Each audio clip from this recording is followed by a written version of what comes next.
Marami nga po mga idol ang nakapansin na maliban sa pagkaka-DNP ni Jonathan Kuminga sa Golden State Warriors, bumabagsak na rin naman ang laro ng kanilang batang player na si Moses Moody na napaka-inconsistent sa scoring at shooting.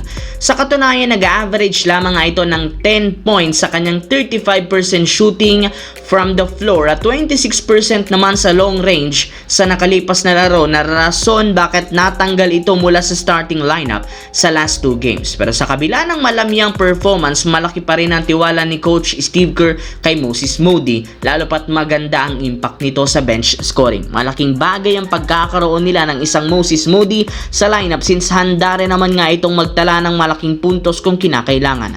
Kailangan lamang nito makuha muli ang kanyang rhythm at confidence upang magkaroon muli siya ng magandang performance sa Golden State Warriors. As of now, masusubukan muli ang team sa pagbabalik ni Stephen Curry kontra sa Minnesota Timberwolves. Samantala, napakahalaga para sa kupunan ng Los Angeles Lakers ang magiging quarterfinals game laban sa San Antonio Spurs, dahil kapag naipanalo nila ito, sila ang isa sa mga teams na pupunta sa Las Vegas para sa semis ng NBA Cup at magkakaroon pa sila dito ng pagkakataong umabot sa finals at makuha ang kampiyonato na siyang magbibigay oportunidad na makakuha ng malaking pera.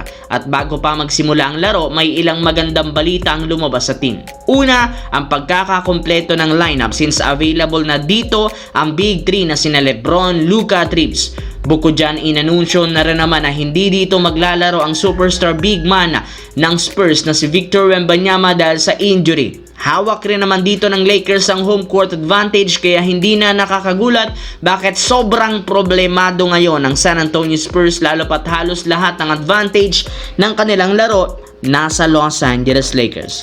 Siyempre, makikita natin dito ang paglalarong muli at ang gagawing adjustment ni Coach JJ Redick.